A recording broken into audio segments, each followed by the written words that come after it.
السلام علیکم ناظرین، آج ہم قبض کے حوالے سے بات کریں گے اور ہومیوپیتھک کی ایک دوائی جس کا نام ہے برایونیا، اس کے بارے میں ڈسکس کریں گے کہ یہ قبض کے لیے کیسے اور کب استعمال ہوتی ہے۔ کہا جاتا ہے کہ قبض جو ہے یہ ام الامراض ہے، یعنی بہت ساری بیماریوں کی جڑ جو ہے وہ قبض کو سمجھا جاتا ہے۔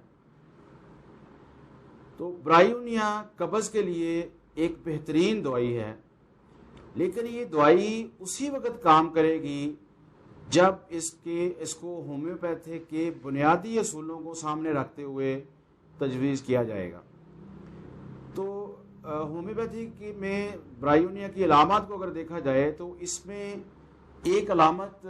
برایونیا کی جو ہے وہ بہت ہی اہم ہے، اور وہ ہے خشکی۔ اور برایونیا جو ہے یہ بلغمی جھلیوں پر بہت زیادہ اثر انداز ہوتی ہے اور ان کو خشک کر دیتی ہے، یعنی مریض کا منہ جو ہے وہ بہت زیادہ خشک ہوتا ہے، اس کی اسکن اس کی خشک ہوتی ہے، اس کے بعد اس کی آنتڑیوں میں بہت زیادہ خشکی پائی جاتی ہے۔ اور شاید یہی وجہ ہے کہ جس کی وجہ سے مریض کو بہت زیادہ قبض ہوتی ہے اور اس کو کئی دن تک پہاننا نہیں آتا، اور پہاننا جو ہے وہ ایسے جیسے چپک گیا ہے مقد کے ساتھ، اس طرح کی اس کی سچویشن ہوتی ہے۔ پھر ناظرین ہم دیکھتے ہیں کہ سمندری سفر کرنے سے، بحری سفر کرنے سے اس کی قبض میں اضافہ ہو جاتا ہے، اور ایسے تارکین وطن جو بار بار بحری سفر کرتے ہیں، ایسے افراد جو دوسرے ملکوں میں جاتے ہیں اور انہیں بار بار بحری سفر کرنا پڑتا ہے، تو ایسے لوگوں کو بھی قبض ہو جاتی ہے،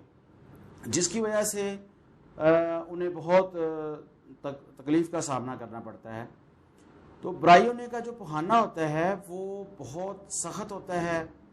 اور لمبے لمبے سدے خارج ہوتے ہیں۔ پہاننا جو ہے وہ سیاہی مائل ہو جاتا ہے، کیونکہ پہاننا کئی دن تک جو ہے وہ مقد میں پڑا رہتا ہے، تو جس کی وجہ سے اس کی رنگت جو ہے وہ سیاہی مائل ہو جاتی ہے۔ اچھا، اس میں ایک اور مزے کی بات یہ ہے، اس کی علامت کو اگر ہم دیکھتے ہیں تو جب مریض رات کو سوتا ہے تو اس کا پہاننا خود بخود نکل جاتا ہے اور اس کو پتہ ہی نہیں چلتا۔ آپ دیکھیں گے اگر عام حالت میں اس کو قبض اتنی شدید ہوتی ہے کہ پہاننا اس کو آتا ہی نہیں ہے، اور جب وہ رات کو سوتا ہے تو اس کا پہاننا جو ہے وہ خود بخود خارج ہو جاتا ہے۔ پھر ایک اور بات ہے قبض کے حوالے سے کہ برایونیا کے مریض کو کبھی قبض ہو جاتی ہے اور کبھی اس کو موشن لگ جاتے ہیں۔ یہ صورتحال جو ہے وہ آلٹرنیٹ ہوتی ہے۔ ایک اور بات بڑی اہم ہے قبض کے حوالے سے کہ مریض جب ٹوائلٹ میں جاتا ہے اور پہانے کے لیے زور لگاتا ہے تو اس کے دماغ کی طرف بلڈ سرکولیشن زیادہ ہو جاتی ہے اور برین کے اندر بلڈ کنجیشن ہو جاتی ہے، جس کی وجہ سے اس کا سر بھاری ہو جاتا ہے، اس کو انگزائٹی ہوتی ہے اور اس کو سر درد شروع ہو جاتا ہے۔ اس کے بعد ہم دیکھتے ہیں کہ جس مریض کو قبض رہتی ہے اس کو قے آنا شروع ہو جاتی ہے، کیونکہ جو پہلے پہاننا آنتڑیوں میں جمع ہوتا ہے وہ خارج نہیں ہوا ہوتا، اور مریض اوپر سے اگر کوئی کھانا وانا یا اور کوئی ایسی چیز کھاتا ہے تو معدہ اس کو قے کی شکل میں باہر نکالنے کی کوشش کرتا ہے، اور مریض کے معدے اور اس کے پیٹ کے اندر سویلنگ ہو جاتی ہے۔ اسی طرح ہم دیکھتے ہیں کہ نومولود بچے جو ہوتے ہیں ان کو قبض ہو جاتی ہے، اور اس کے لیے برایونیا ایک بڑا اچھا رول ادا کرتی ہے۔ ایسی خواتین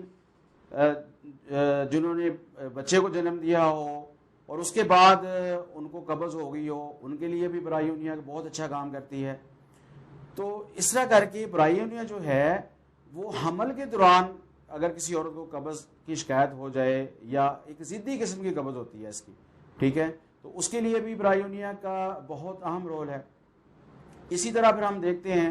کہ ایسے افراد جو ادویات زیادہ یوز کرتے ہیں، خاص طور پہ جلاب ادویات کھانے سے کسی مریض کو اگر قبض ہو جائے تو برایونیا اس کے لیے ایک بہت اچھی دوائی ہے۔ ناظرین، آخر میں ایک بات آپ سے شیئر کرنا چاہتا ہوں، اور وہ یہ ہے کہ ہم نے دیکھا ہے کہ اکثر لوگ ادویات کو انٹرنیٹ سے دیکھ کے یا اخبارات سے دیکھ کے وہ خود سے کھانا شروع کر دیتے ہیں. تو میں ان لوگوں کو یہ ریکویسٹ کرنا چاہتا ہوں کہ کبھی بھی دوائی اپنے طور پہ نہیں کھانی چاہیے. ہمیشہ آپ اپنے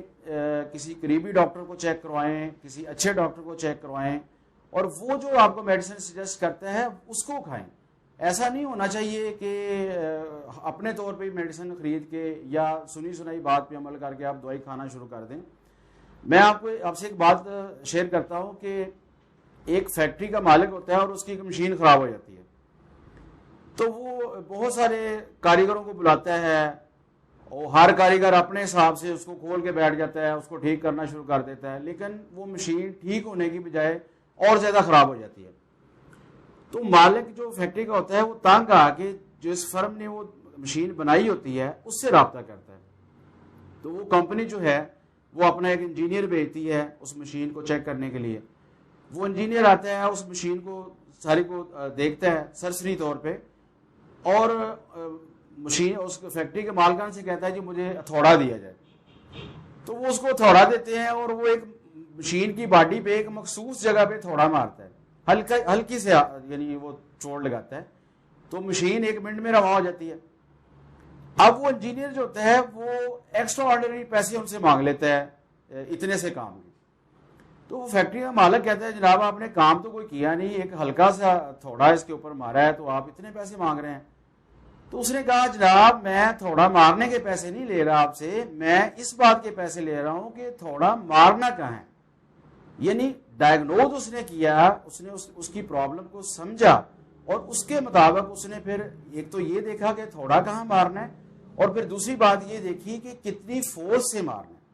تو ناظرین یہ چیز ہوتی ہے کہ جو کسی فن کا ماہر ہوتا ہے